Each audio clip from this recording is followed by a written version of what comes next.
অবশেষে বিপদসীমার নিচ দিয়ে প্রবাহিত হওয়া শুরু হয়েছে কুমিল্লার গোমতী নদীর পানি। বর্তমানে নদীটির পানি বিপদসীমার 3 সেন্টিমিটার নিচে দিয়ে প্রবাহিত হচ্ছে। বন্যার পানিতে তলিয়ে যাওয়া নোয়াখালীর পরিস্থিতি অপরিবর্তিত রয়েছে। বিদ্যুৎ না থাকায় নেটওয়ার্ক সমস্যায় অনেকটা যোগাযোগ বিচ্ছিন্ন হয়ে পড়ে। মঙ্গলবার ভারী বর্ষণ বন্ধ হলেও পানি আসা কমেনি। বন্যার পানিতে নিমজ্জিত মানুষের কেউ কেউ বিভিন্ন শিক্ষা প্রতিষ্ঠানে আশ্রয় নেয়, আবার কেউ আশেপাশের ফাঁকা দালানে আশ্রয় নিয়েছে। বন্যা কবলিত জেলাগুলোয় এখনও বিরামহীন ত্রাণ কার্যক্রম চলছে। কোনো এলাকায় হাসপাতাল, উপজেলা স্বাস্থ্য কমপ্লেক্স, কমিউনিটি ক্লিনিক ক্ষতিগ্রস্ত হয়েছে। সেবা পাচ্ছেন না অনেকে, বাড়ছে স্বাস্থ্য ঝুঁকি।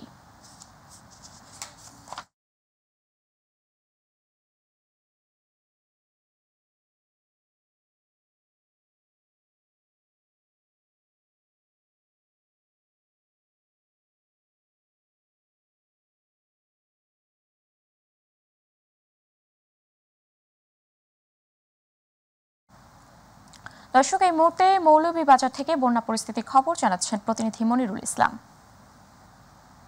ধন্যবাদ আপনাকে। তৃতীয় দফার বন্যায় মৌলভীবাজার জেলার জুড়ি উপজেলার 40টি গ্রামের প্রায় 35,000 মানুষ ইতিমধ্যে পানিবন্দী হয়ে আছে। পানি উন্নয়ন বোর্ডের কর্মকর্তার সাথে আমার আজ সকালেই কথা হয়েছে। তিনি আমাদেরকে যেমনটা জানিয়েছেন যে জুড়ি নদীর পানি বিপদসীমার 139 সেন্টিমিটার উপর দিয়ে প্রবাহিত হচ্ছে। সময় যত যাচ্ছে পানি ধীরগতিতে কমছে, তবে পানি কমার সাথে সাথে মানুষের দুর্ভোগ চরমে উঠছে। এছাড়া উপজেলা স্বাস্থ্য কমপ্লেক্সের সাথে আমাদের কথা হয়েছে। তারা আমাদেরকে, ডাক্তাররা, কর্তব্যরত চিকিৎসকরা আমাদেরকে যেটি জানিয়েছেন যে পানি কমার সাথে সাথে মানুষের মধ্যে রোগ দেখা দিচ্ছে। এখন যে জিনিসটি সবচেয়ে বেশি প্রয়োজন এই উপজেলার মানুষের জন্য, সেটি হচ্ছে যে এই বন্যা কবলিত যে মানুষজন রয়েছেন তাদের আসলে সহায়তার জন্য সরকারি এবং বেসরকারিভাবে সহায়তা খুব বেশি প্রয়োজন বলে বন্যার্ত মানুষরা আমাদেরকে জানিয়েছেন। এছাড়া বন্যায় বিপর্যস্ত যে ঘরবাড়িগুলো বিপর্যস্ত হয়ে আছে সেগুলো পুনর্বাসনেও সরকারের সহায়তা চেয়েছেন বন্যার্ত মানুষেরা। এই ছিল মৌলভীবাজারের জুড়ি থেকে বন্যার সর্বশেষ। ধন্যবাদ আপনাকে। মনিরুল, আপনাকে ধন্যবাদ। বিহার ও ঝাড়খণ্ডে অতিবৃষ্টির কারণে ভারতের পশ্চিমবঙ্গে ফারাক্কা বাঁধের 109টি গেট খুলে দেওয়ায় পদ্মা নদীর পানি বাড়ছে, তবে এখনও তা বিপদসীমার নিচে রয়েছে। এতে রাজশাহী, চাঁপাইনবাবগঞ্জ, পাবনা, সিরাজগঞ্জ, কুষ্টিয়া সহ নদী তীরবর্তী বিভিন্ন জেলার নিম্নাঞ্চলে প্লাবনের আশঙ্কা করছেন নদী তীরের বাসিন্দারা। তবে পানি উন্নয়ন বোর্ড জানায় পানি কিছুটা বাড়লেও আতঙ্কিত হওয়ার কিছু নেই। সংকট মোকাবেলায় নেওয়া হয়েছে সব ধরনের প্রস্তুতি। এদিকে উত্তরে তিস্তার পানি বিপদসীমার নিচে আছে, তবে বেড়েছে ভাঙন।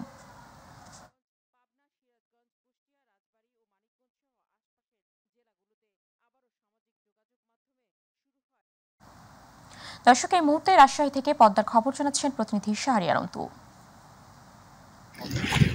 ধন্যবাদ আপনাকে। আপনি ঠিক যেমনটি বলছিলেন, সারা দেশে আসলে যেভাবে বন্যার পানি বৃদ্ধি পেয়েছে এবং বন্যাতে প্লাবিত হয়েছে বিভিন্ন এলাকা, বিশেষ করে রাজশাহীতে এখন পর্যন্ত সে ধরনের পানি বাড়েনি। গত 24 ঘন্টায় রাজশাহীতে পানি বেড়েছে 16.30 সেন্টিমিটার। আমি যদি এখন দাঁড়াই, আমি পদ্মার পাড়ে দাঁড়িয়ে আছি, এখানকার পরিস্থিতি যদি দেখাই, যে দেখেন পানি গত এক রাত্রে যথেষ্ট পরিমাণ বৃদ্ধি পেয়েছে এবং বিশেষ করে এখন পর্যন্ত বিপদসীমার নিচে পানি রয়েছে। আমার কথা হয়েছে রাজশাহী পানি উন্নয়ন বোর্ডের প্রধান প্রকৌশলীর সাথে। উনি আমাকে যেটি জানিয়েছেন যে রাজশাহীর যে আই বাঁধ এবং টি বাঁধ রয়েছে সেগুলো মেরামতের কাজ চলছে এবং যদি পানি বৃদ্ধির কারণে সেগুলো ক্ষতিগ্রস্ত হয়, আসলে তারা 5,000 ডাম্পিং যে বালুর বস্তা আসলে সেটা প্রস্তুত রেখেছে। এছাড়া আমার কথা হয়েছে রাজশাহী জেলা প্রশাসকের সাথে। উনি বলেছেন যে পানি বাড়ার সাথে সাথে আসলে যদি কোনো সমস্যার সৃষ্টি হয় তাহলে যে বিভিন্ন আশ্রয় কেন্দ্র রয়েছে সেই আশ্রয় কেন্দ্রগুলো আসলে প্রস্তুত রাখা হয়েছে। তো দর্শক, রাজশাহী থেকে এই ছিল আমার কাছে বন্যার পানি বাড়ার পরিস্থিতির শেষ খবর। অন্তু, আপনাকে ধন্যবাদ। দর্শক, এই মুহূর্তে রংপুর থেকে যুক্ত হচ্ছেন সহকর্মী মাহমুদুল হাসান।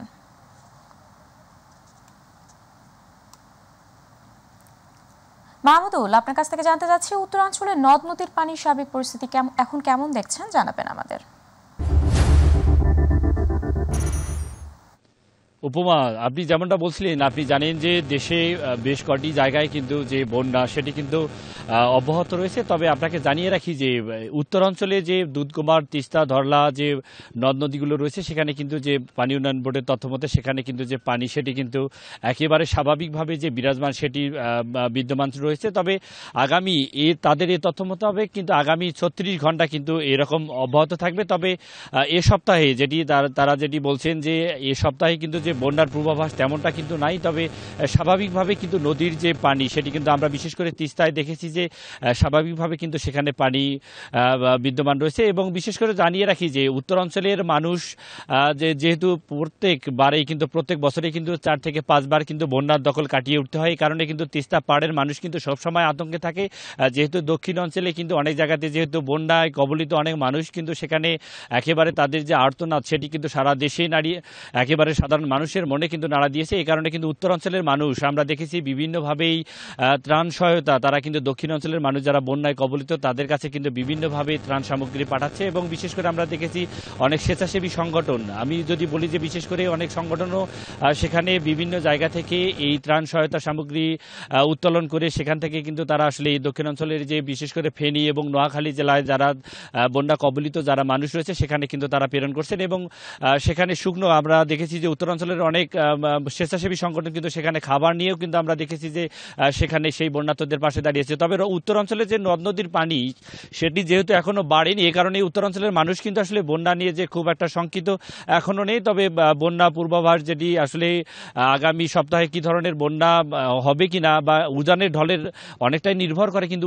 উত্তরাঞ্চলে যে পানি বৃদ্ধির ফলে, বিশেষ করে যে ভারতে যদি উজানে বেশি ঢল হয় এই ঢলের কারণে কিন্তু আসলে তিস্তা, ধরলা, দুধকুমার সহ অন্যান্য যে উত্তরাঞ্চলের যে নদ নদীগুলো সেগুলোতে পানি বৃদ্ধি পায়। এরপরে কিন্তু বন্যায় কবলিত বিশেষ করে তিস্তার যে তীরবেষ্টিত যে নিম্ন অঞ্চলগুলো সেখানে কিন্তু পানি বৃদ্ধি হয়। এর ফলে কিন্তু যে বন্যা সেটি কিন্তু আসলে সেই ধকলটা কাটিয়ে উঠতে হয় এখানকার নদী তীরবর্তী মানুষের। তবে উপমা, সব মিলে যদি বলি যে রংপুরের বিশেষ করে রংপুর সহ উত্তরাঞ্চলে কিন্তু নদ নদীগুলোতে এখন পর্যন্ত কোনো পানি বৃদ্ধির কোনো খবরাখবর নাই। এই ছিল আমার কাছে রংপুর থেকে নদ নদীর পানি বৃদ্ধি বা কমার বা এই যে বিরাজমান রয়েছে, এই ছিল আমার কাছে সর্বশেষ।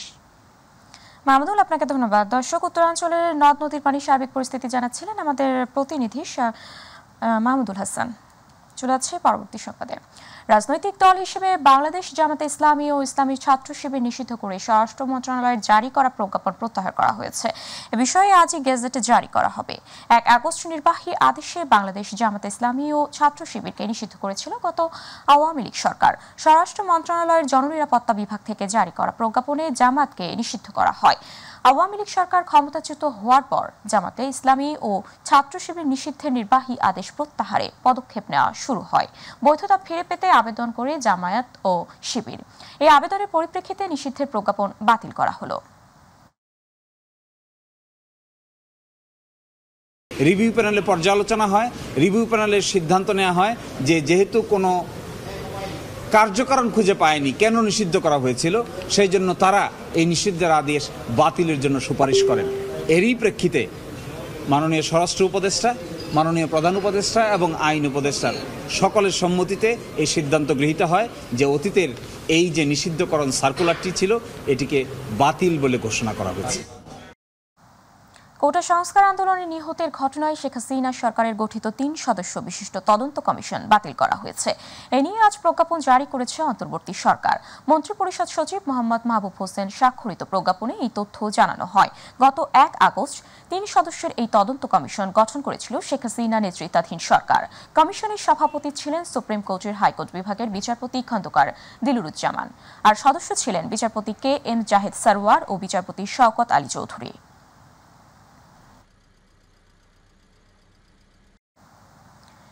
বিচারক হিসেবে লোভের বশবর্তী হয়ে দুর্নীতিমূলক, বিদ্বেষাত্মক এবং বেআইনিভাবে রায় দেওয়া সহ অসত্য ও জাল জালিয়াতিমূলক রায় সৃষ্টি করার অপরাধের অভিযোগে সাবেক প্রধান বিচারপতি ABM খায়রুল হকের বিরুদ্ধে মামলা দায়ের করা হয়েছে। রাতে রাজধানীর শাহবাগ থানায় সুপ্রিম কোর্টের আইনজীবী মুজাহিদুল ইসলাম শাহিন এই মামলা দায়ের করেন। এদিকে সাবেক প্রধান বিচারপতি সৈয়দ মাহমুদ হোসেন, সাবেক প্রধান বিচারপতি হাসান ফয়েজ সিদ্দিকী ও সাবেক প্রধান বিচারপতি ওবায়দুল হাসান সহ 7 বিচারপতির বিরুদ্ধে আদালত অবমাননার মামলা দায়ের করা হয়েছে। আর সুপ্রিম কোর্টের আইনজীবী অ্যাডভোকেট ইউনুস আলী আকন্দ হাইকোর্টের সংশ্লিষ্ট শাখায় এই মামলা দায়ের করেন।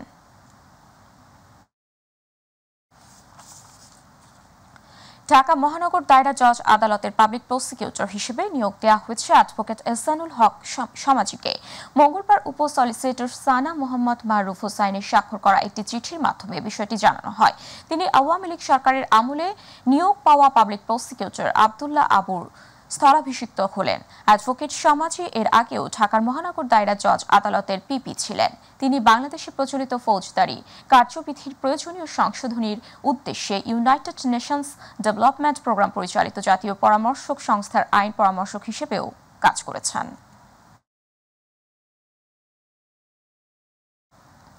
অন্তর্বর্তী সরকারের প্রধান হিসেবে দায়িত্ব গ্রহণ করায় ডক্টর মোহাম্মদ ইউনুসকে অভিনন্দন জানিয়েছেন তুরস্কের প্রেসিডেন্ট রিসেপ তাইয়েপ এরদোগান। এ সময় দেশ পুনর্গঠনে সহায়তার জন্য শীঘ্রই একটি উচ্চ ক্ষমতাসম্পন্ন প্রতিনিধি দল পাঠানোর কথা জানান প্রেসিডেন্ট এরদোগান। মঙ্গলবার ডক্টর মোহাম্মদ ইউনুসের সাথে ফোন আলাপকালে এই কথা বলেন তিনি। তুর্কির প্রেসিডেন্ট বাংলাদেশের বন্যা কবলিত এলাকায় প্রাণহানির জন্য শোক প্রকাশ করে তিনি বলেন তুরস্ক বন্যা কবলিত মানুষদের মানবিক সহায়তা দেবে। এছাড়া ডক্টর ইউনুসকে তুরস্ক সফরের আমন্ত্রণ জানান তিনি। পরে ডক্টর ইউনুস দেশটির সাথে বাণিজ্য বৃদ্ধির আহ্বান জানিয়ে বলেন বাংলাদেশের বেশ কয়েকটি খাতে তুরস্কের বিনিয়োগ প্রয়োজন। তাছাড়া প্রেসিডেন্ট এরদোগানকে বাংলাদেশ সফরের আমন্ত্রণ জানান তিনি।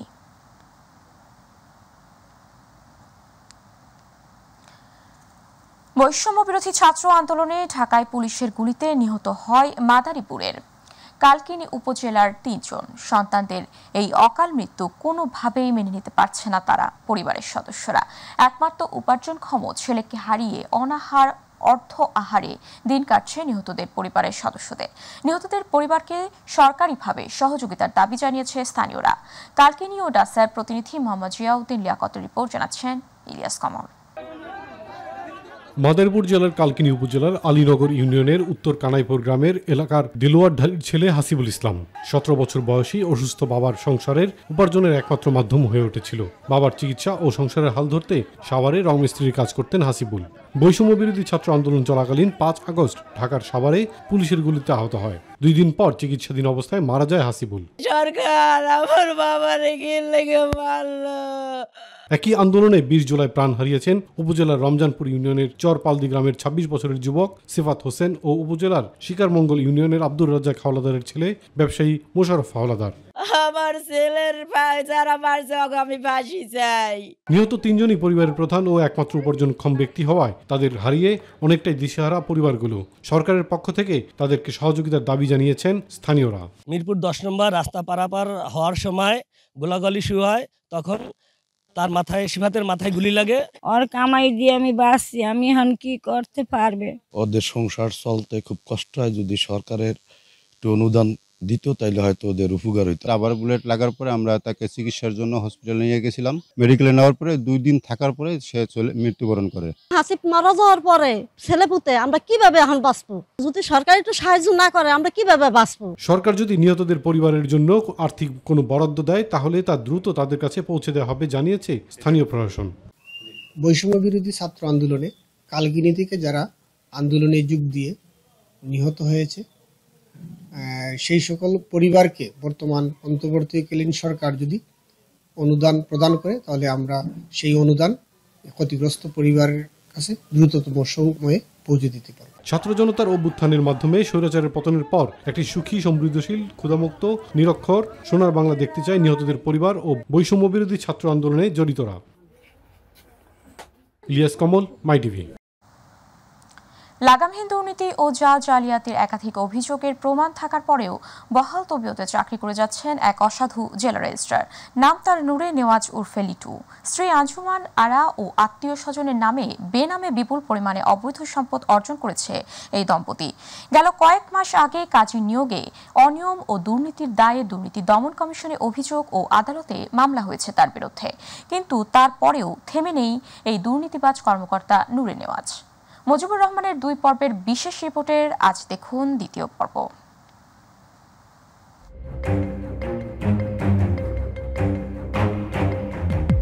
এই 38টি নামজারি নথি বলছে 870% জমির মালিক জেলা রেজিস্ট্রার নূর নেওয়াজ।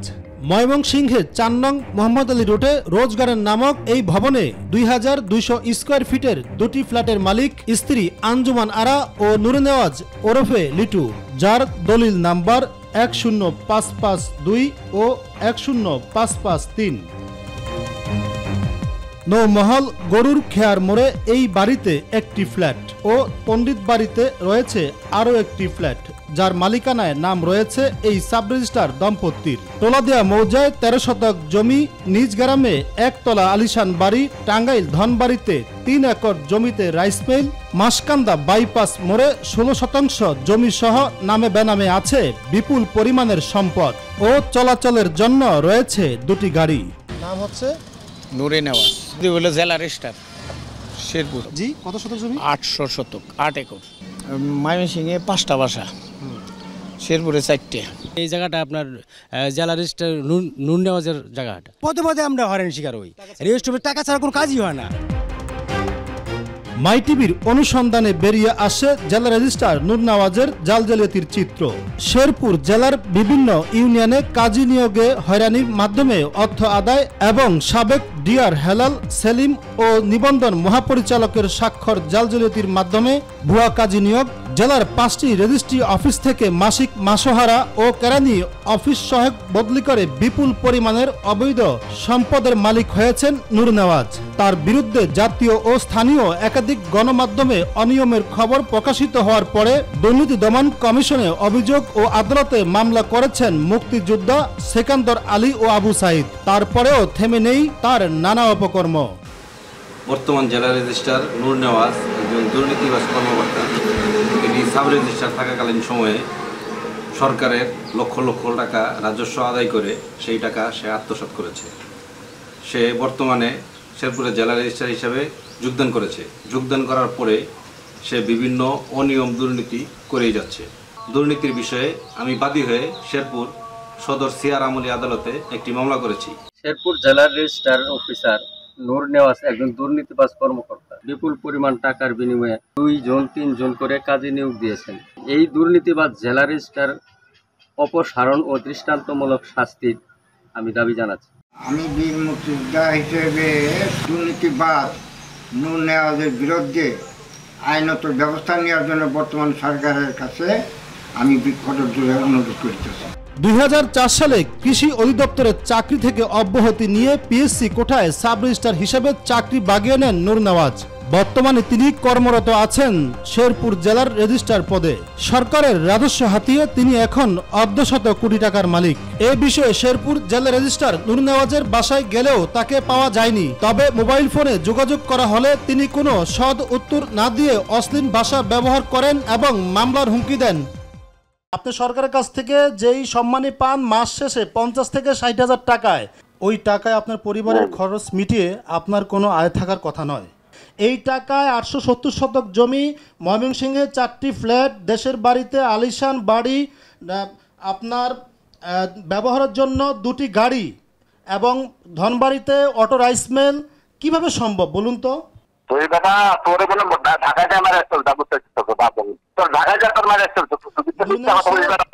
আপনি হয়তো অনেক বড় পদে চাকরি করেন, শেরপুরের জেলা রেজিস্ট্রার, কিন্তু আপনি তো একজন গণমাধ্যম কর্মীর সাথে এই ব্যবহার করতে পারেন না। একজন রিপোর্টার তথ্য উপস্থাপন করবে, রিপোর্ট করবে, এটা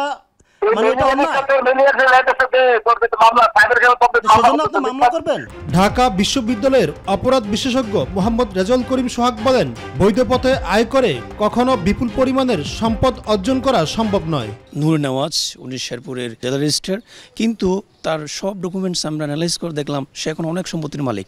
কিন্তু এটা স্বভাবতই একটা প্রশ্ন জাগে যে সে এত সম্পত্তি কীভাবে উপার্জন করলো, কিন্তু তার যেই মাসিক ইনকাম হওয়ার কথা সেই ভিত্তিতে সে এত সম্পত্তি অর্জন করার কথা না। সো এজন্য আমাদের যেটা করতে হবে এটা সম্পূর্ণ বন্ধ করতে হবে। এবং আমরাও সবসময় সরকারকে যেটা সাজেস্ট করি সেটা হচ্ছে আপনার জিরো টলারেন্স অ্যাপ্লাই করার জন্য আমরা সবসময় সাজেস্ট করি। নূর নেওয়াজের মতো যারা আইন লঙ্ঘন করতেছে, দুর্নীতির আশ্রয় নিচ্ছে, রাজস্ব ফাঁকি দিয়ে নিজেদের পকেট ভর্তি করছে, তাদের সবাইকেই আইনের আওতায় আনা এখন অবশ্যই সময়ের দাবি এটা, এবং শুধু সময়ের দাবি না, এটা অবশ্যই করতে হবে। আমাদের রাষ্ট্রের যেই সুন্দর সিস্টেম সেটাকে ডেভেলপ করার জন্য এবং সেটা বজায় রাখার জন্য এদেরকে অবশ্যই আইনের আওতায় আনতে হবে। টিআইবির নির্বাহী পরিচালক ডক্টর ইফতেখারুজ্জামান বলেছেন, দেশের সাব রেজিস্ট্রার অফিসগুলো দুর্নীতি যেন এখন নিয়মে পরিণত হয়েছে, তার বিরুদ্ধে দৃষ্টান্তমূলক ব্যবস্থা নেওয়ার জরুরি বলে মন্তব্য করেন তিনি।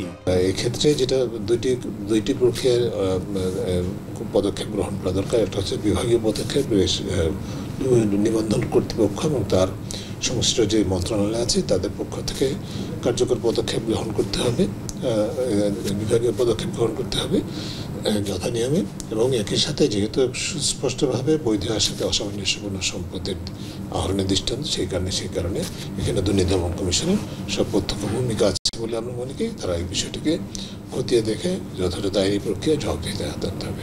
মজিবুর রহমান, মাই টিভি, ঢাকা। দর্শক, রাজধানীর গুলশানে কথা বলেছেন বিএনপির মহাসচিব মির্জা ফখরুল ইসলাম আলমগীর। সেখানে আছেন আমাদের সহকর্মী আবু সাইদ অপু, সরাসরি যুক্ত হচ্ছি তার সাথে। অপু, আপনার কাছ থেকে জানতে চাচ্ছি যে বিএনপির মহাসচিব মির্জা ফখরুলের বক্তব্যের বিষয়ে আপনার কাছে কি তথ্য আছে, জানাবেন আমাদের।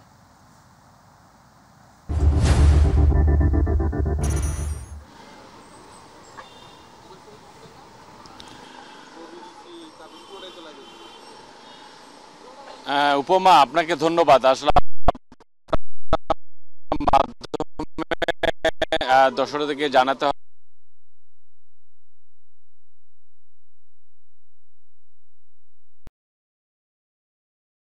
একটি ব্রিফিং করেছেন, এবং সেই ব্রিফিংয়ে গতকালকে যে 26 জন বিএনপি যে উপদেষ্টা ছিলেন, সেই উপদেষ্টা মণ্ডলীর বৈঠক শেষে সেখানে কি কি সিদ্ধান্ত হয়েছে, কি কি আলোচনা হয়েছে, সে বিষয় নিয়ে কিন্তু আজকে তারা ব্রিফিং করেছেন, এবং আমাদের গণমাধ্যম কর্মীদের কিছু প্রশ্নের উত্তরও তারা দিয়েছেন। তবে একটি বিষয় তিনি জানিয়েছেন যে মানে বিএনপির যে প্রতিষ্ঠা বার্ষিকী সেটি এই ত্রাণের মানে বন্যার কারণে কিন্তু তারা সেটা মানে বাতিল, সেই কর্মসূচি তারা বাতিল করেছেন, এবং যে প্রতিষ্ঠা বার্ষিকীতে যে অর্থটুকু ব্যয় হবে সেই অর্থ ত্রাণের যারা পানিবন্দী মানুষ রয়েছেন সেই সব মানুষদের দ্বারে যেন মানে পৌঁছানো হয়, এবং তাদের কাছে যেন খাদ্য থেকে শুরু করে সার্বিক জিনিসগুলো পৌঁছানো হয়, সেই বিষয়ে কিন্তু একটা নীতিগত সিদ্ধান্ত হয়েছে বিএনপির পক্ষ থেকে। পাশাপাশি আরেকটি বিষয় হয়েছে যে তারা বলেছেন যে বাংলাদেশে যেন 1-11 মতো আর কোনো পুনরাবৃত্তি না হয়, যাতে করে বাংলাদেশের মানুষ একটি গণতান্ত্রিক একটি রাষ্ট্র চায়, যে গণতান্ত্রিক রাষ্ট্রে অবাধ, সুষ্ঠু, নিরপেক্ষভাবে একটি নির্বাচনে তারা তাদের ভোটাধিকার প্রয়োগ করতে পারে, সেই বিষয়টি তারা জানিয়েছেন।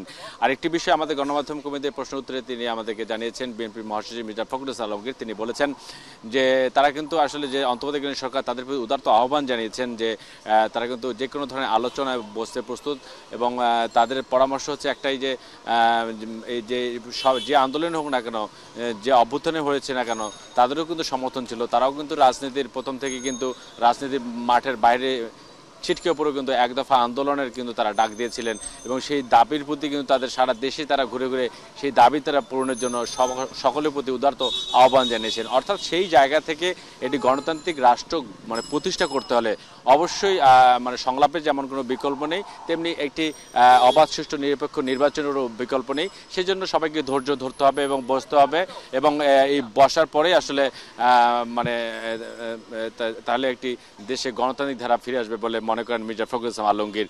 আর পরবর্তী আসলে সংবাদে আমরা বিস্তারিত এই বিষয়ে আরও জানানোর চেষ্টা করব। উপমা, এটাই ছিল আমার কাছে সর্বশেষ। রাজধানীর হাতিঝিল থেকে বেসরকারি টেলিভিশন জিটিভির নিউজ রুম এডিটর রাহানুমা সারার মরদেহ উদ্ধার করেছে পুলিশ।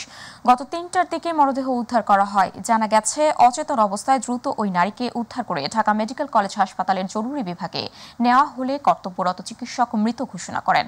রাহানুমার বাসা কল্যাণপুরে। মৃত্যুর আগে তার ফেসবুকের পোস্ট বিশ্লেষণ করে রেহনুমা আত্মহত্যা করেছে বলে ধারণা করছে পুলিশ।